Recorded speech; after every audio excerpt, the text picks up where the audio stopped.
The 2023 season just got a little more interesting with James Wood getting promoted to AA Harrisburg. We're going to react to that and also get into when can he crack the major league lineup. We're going to get into all of that and more on today's Locked On Nationals.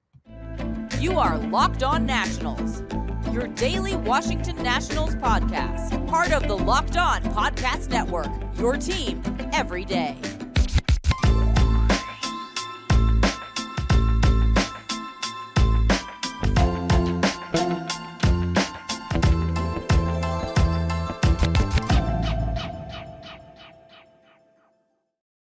And today's episode is brought to you by our friends over at eBay Motors. A championship team is about each player being a perfect fit. Same with your vehicle. So for parts that fit, head to eBay Motors and look for the green check. Stay in the game with eBay Guaranteed Fit.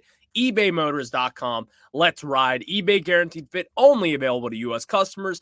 Eligible items only. Exclusions apply. And thank you guys for making Locked On Nationals your first listen every day, as we are free and available wherever you get your podcasts. I'm your host, Ryan Clary, and I have taken my passion for this team into podcast form here with the Locked On Podcast Network, where you get your team every single day. And happy Memorial Day to all those out there. And thank you guys for really anyone out there, a serviceman.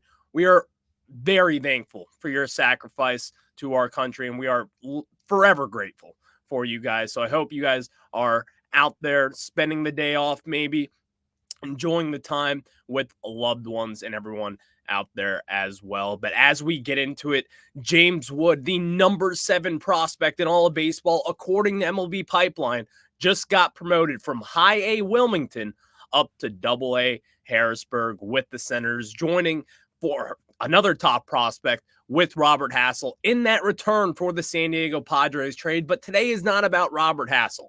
It's about James Wood, because this was a very aggressive move, in my opinion. James Wood has only been in High A Wilmington so far for this portion of the season. And really, to see this jump so far in only 42 games this year, James Wood has killed the ball down in that Wilmington ballpark. That is typically not a hitter-friendly ballpark for some reason whatsoever. I haven't been down there, but I do know it is a really tough ballpark to hit in. And James Wood did every bit of that hitting down there. He had a 580 slugging down with Wilmington this year. That was good for a 972 OPS down in Wilmington. Here's the whole portion of this. When talking about James Wood, we know all of what he can do. He plays center field, a very good center fielder, I may add. He can run the bases. He's got the power. He's hit for average so far. And again, in his career, he's batting .316. That is an undervalued portion to his game that MLB Pipeline still has him at a 55 hit tool. If you're batting over 300 down in the minor leagues, and I don't care what level you are, that is a hit tool that represents a 60-plus grade, in my opinion. So I believe once they continue to do these updates on MLB Pipeline, and again, other sites have James Wood in that category already, but I use MLB Pipeline because that is the free and available version for everyone out there. So it's really easy to go check this out also on your own. But James Wood getting the call up this early into his career, again, only 20 years old, being drafted back in 2021. He is now on a fast track to the major leagues. Because guess what? What's after AA? AAA. What's after AAA? The major leagues. And with the way that James Wood has been hitting so far down in the minor leagues, it's really tough to tell how will they be able to keep this guy down. With the production, with the hit tool, the average, everything about James Wood so far down in the minor leagues has been perfection. And I don't say that lightly. It really has been. Check the numbers. He hasn't been inconsistent whatsoever. He has been consistently hitting for power, hitting for average, getting on base, cutting down on the strikeouts, walking a little bit more. He continues to show that he is a force to be reckoned with. James Wood is no longer a second rounder that was a cute prospect. Like, he's been killing it. This guy is a household name. He's going to be a top 5 prospect when it's all said and done, probably by mid-June, late July maybe, in that time frame.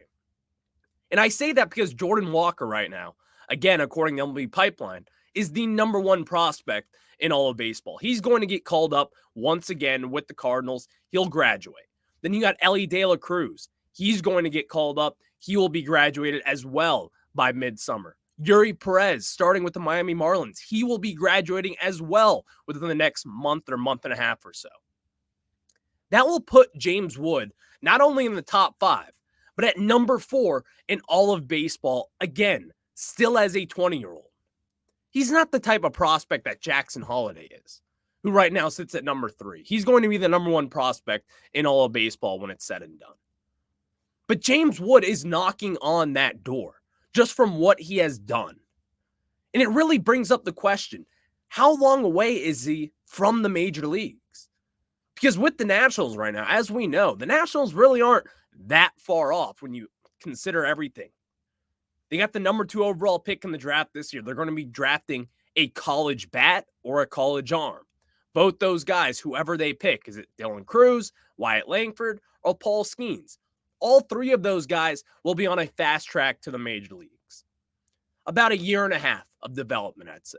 If that, really. But James Wood is now knocking on the door, not just for the opening day lineup in 2024, but he is now knocking on the door for a potential September call-up.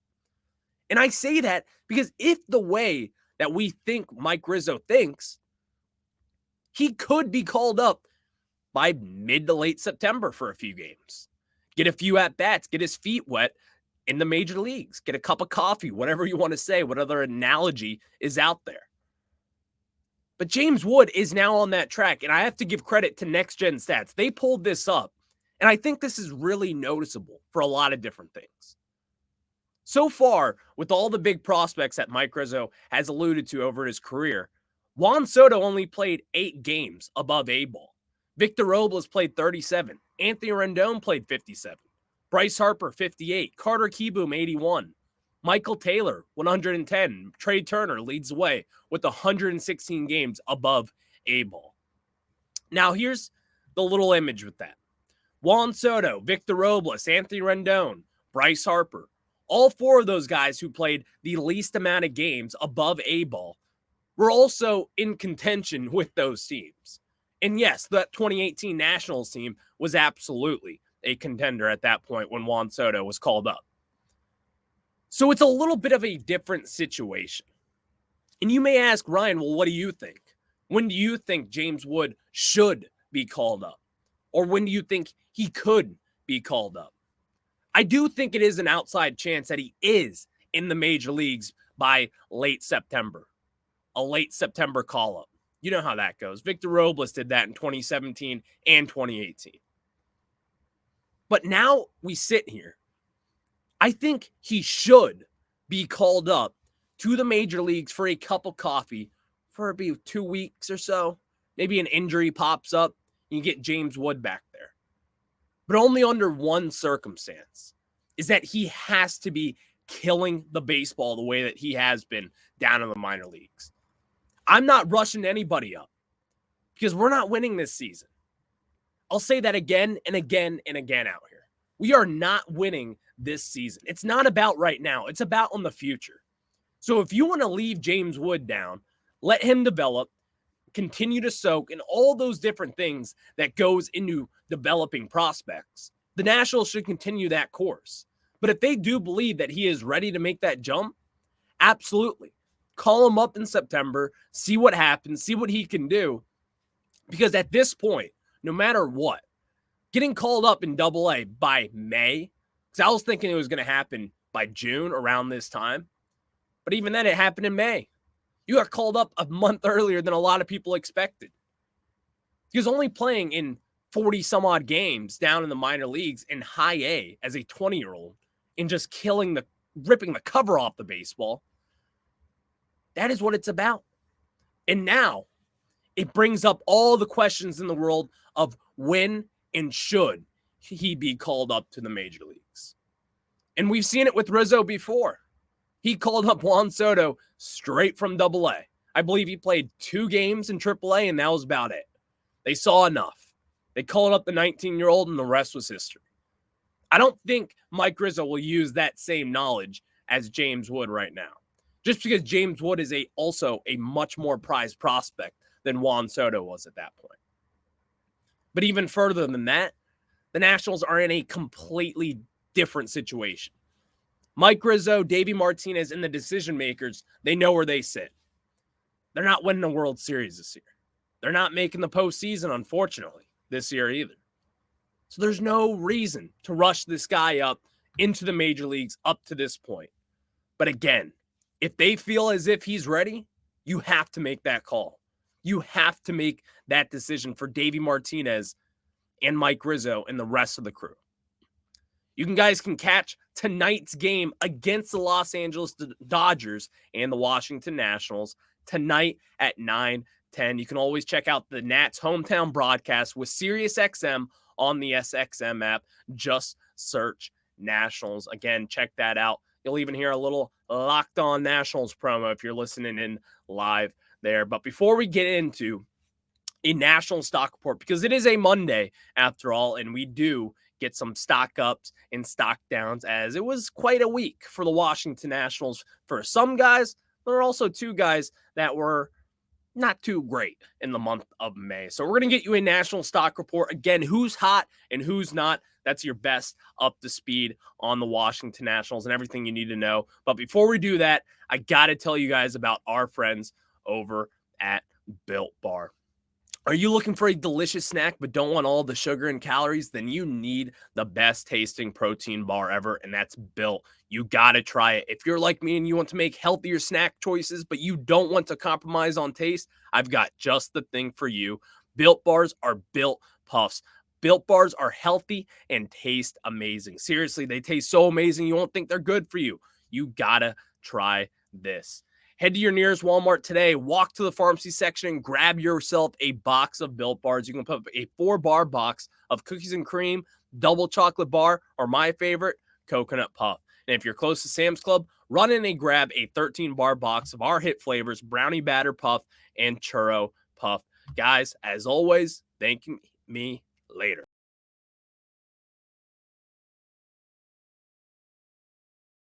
Now we get back into it with a Nationals stock report, as it was an up and down week, as obviously the Nationals played the Kansas City Royals. It was a tough 9th inning stretch there for Chad Kuhl and Dominic Smith there in that loss to avoid. Well, not to avoid. We could have had a sweep for the first time in a few years. Obviously, that did not happen. But again, winning 2 of 3 against the Royals, I'll take that any day of the week. So let's start up with a stock up for Mr. Joey Meneses. And in the last 7 games, he has a 345, 441, and 414 slash with 6 RBIs, 2 doubles, no home runs. But again, we're starting to see Joey Meneses heat up the way that we expected him to at opening day. Joey Meneses had a slow start. He wasn't having the extra base hits. He doesn't really have the home run power that he had in the second half of last season. But again, he's starting to turn a corner. He's starting to prove that he's not just some one-hit wonder. This guy is a hitter, and we have seen that throughout his years in the minor leagues, the 10 years that he spent down in the minor leagues. He has been a hitter wherever he has gone, and you're starting to see Joey Meneses pick it up, get those numbers up, because, again, his batting average is sky high at this point. Joey can get the bat on the ball. That's not a question, but it's a matter of getting power and extra base hits, which he has done. We could call Joey 2 bags if we really wanted to. That doesn't really work out, does it? Now we have a stock down for Alex Call. Alex Call has a 147, a 236, and 206 slash in his last 9 games. I like Alex Call because I see him and he's a battler up there. And that may just kind of fly over people's heads and say, I don't care. I want to see results, which I'm a results guy as well. But when you have quality at bats, he works counts. He gets his pitches. He fouls off a ton of stuff. It's just the way he is. He's a scrappy baseball player, and that is his strength, in my opinion.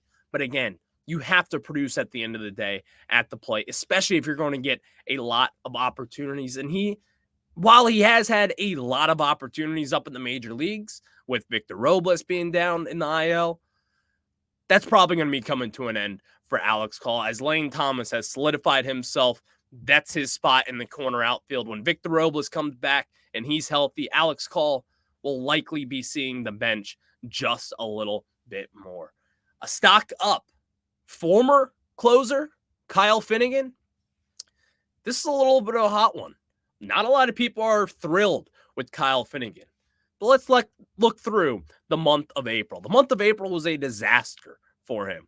So far in the month of May, in 11 innings pitched, he's only had 2 earned runs. That was good for a 1.64 ERA. He's only given up 1 home run. He's had 13 strikes to 5 walks. I'd like to see him lower the walks down just a little bit, as we have seen that hurt him time and time again throughout his career.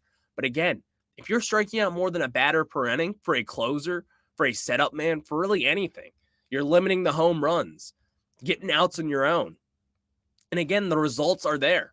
11 innings pitched so far in the month of May, and he has looked very good, in my opinion. You're starting to see the old Kyle Finnegan, the Kyle Finnegan that ended off last year really hot as the closer for the team. I think we're going to start seeing that Kyle Finnegan again, and I wouldn't look past this. Davey Martinez and Mike Rizzo could appoint Kyle Finnegan as the closer once again, because Hunter Harvey, as we've wanted to see it, he hasn't really been getting it done. And Kyle Finnegan, on the other hand, has starting to look a little bit better. While the bullpen is crumbling, Kyle Finnegan has kind of been there, and he's been a rock out of that bullpen or the arm pen, whatever you want to call it. Stock down from Mr. Stone Garrett. Listen, Stone Garrett, he's had a lot of opportunities so far in the month of May. In 55 at-bats, he's only had 1 extra base hit with 21 strikeouts and a 236 slug again in the month of May. Stone Garrett, I love the idea of it.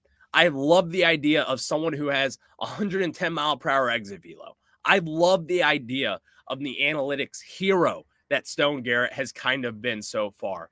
But when you are paid to be a power hitter, when you are paid to put the ball in the red seats out in left field of Nationals Park, and you're not doing that, then you are getting a stock down on the stock report. And I say that because that is his job. I can deal with the strikeouts.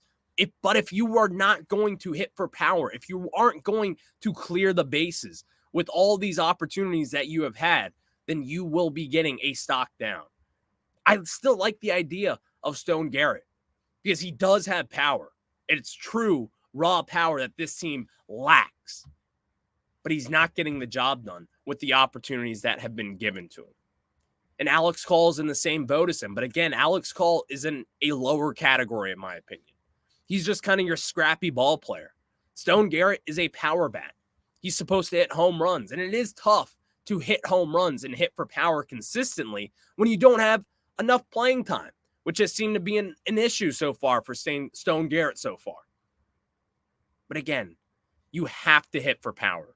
You have to hit for doubles. You have to hit home runs and drive runners in, and he has not done that up to this point. Stock up one last time for C.J. Abrams. In his last 7 games, he's got a .500 slugging percentage, 3 doubles, and a home run. C.J. Abrams is kind of the baby of this team, if you know what I'm saying. He's still learning. He's still developing. He is not even close to being a finished product. But I say this time and time again. He's not going to draw his walks. That's not the player that he is. He's not going to strike out a ton either. But what he has to improve on is start stretching singles into doubles. And when he gets on base, he's got to be aggressive. Is Davey Martinez the one holding him back? I don't know. Is CJ the one holding himself back? Who knows? But at the end of the day, the last week, C.J. Abrams has been getting that job done, improving that slugging percentage, and really he's gotten hits in about 6 of his last 7 games, which is also a good sign of positivity for the young 22-year-old shortstop. And you're starting to see it click for him a little bit more as you see him set his feet during throws over from short to first base. Dominic Smith is no longer having to bail him every few plays.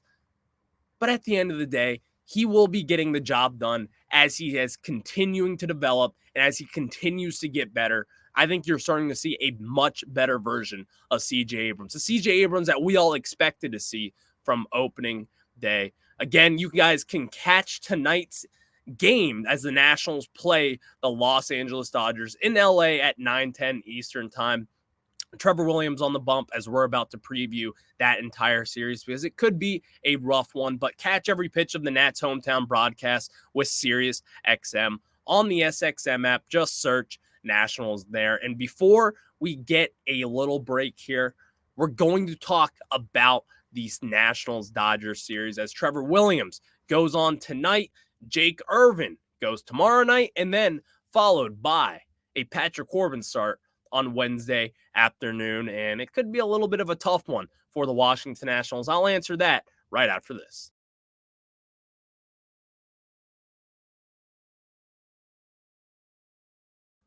Now we get into previewing the Los Angeles Dodgers versus the Washington Nationals series here on Monday through Wednesday of May 29th through the 31st.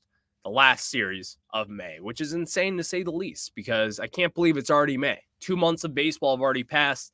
I believe that's only 4 months left of baseball in my mind, if the math is right. That's sad. But tonight, Trevor Williams going up against the Los Angeles Dodgers. And here's the thing.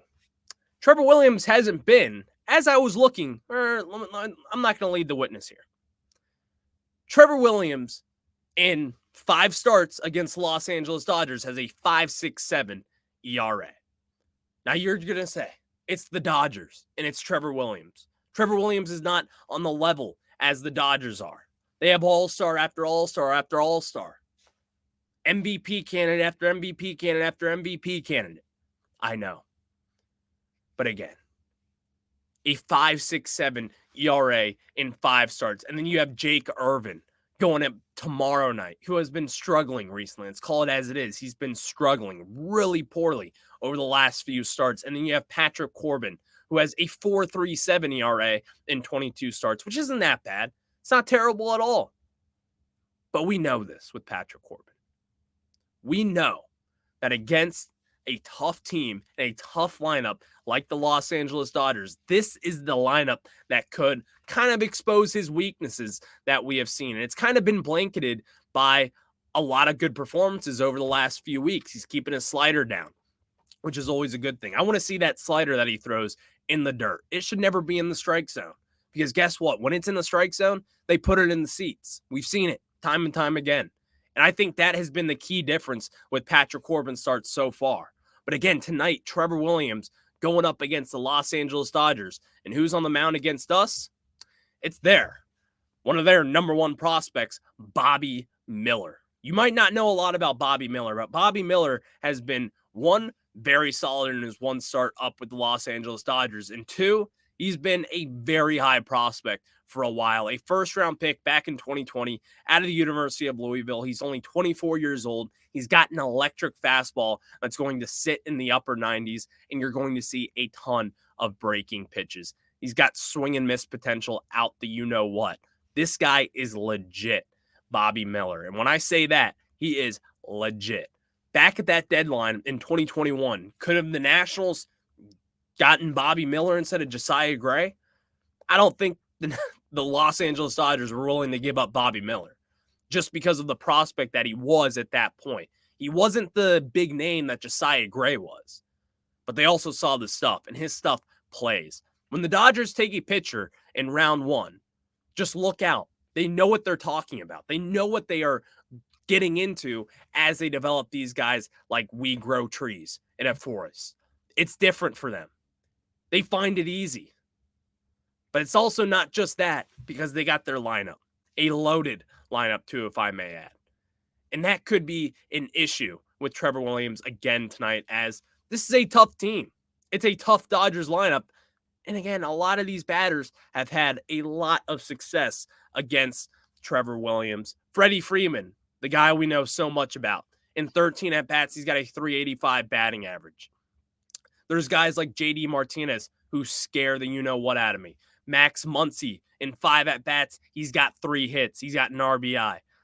There's a lot of different things that could go wrong tonight for the Washington Nationals. If you avoid Freddie Freeman, and again, if you avoid Jason Hayward, someone who's kind of revitalized his career with the Dodgers, if you avoid Max Muncy, all left-handed bats that could really do harm to this team, but especially Freddie Freeman. He is a Nationals killer. He's been a Nationals killer back since 2010 or 2011 when he was called up to the big leagues. Nothing has changed since he has joined the Dodgers. Stay away from Freddie Freeman. Stay away from Freddie Freeman, even more so than Jorge Soler with the Marlins. Stay away. Don't pitch to Freddie Freeman tonight. Walk him. Do whatever you can. If there are runners on base, give him the bases. Give him a bases loaded intentional walk, the Barry Bonds treatment. I'm not having Freddie Freeman kill it for us tonight because the Nationals don't have their 3 best arms going tonight. It's Trevor Williams going up against Bobby Miller, who's, by the way, a very tough matchup. And again, none of the Nationals have faced him, none to my belief, down in the minor leagues either. So it's going to be a tough series for the Nationals to win. If you can jump on this young guy tonight, this is probably going to be the start for the Nationals to actually win and have some big-time success in that tonight. But again, you can catch tonight's game at 9:10 Eastern Time over on the SXM app. Just search Nationals as the Nationals get ready to take on the Los Angeles Dodgers, which is always a scary series for me. I'll talk to you guys tomorrow on the flip side as I thank you for making Locked On Nationals your first listen. Hopefully the Nationals get a little luck in the West Coast. I'll talk to you guys on the flip side. You have a good one. Go Nationals.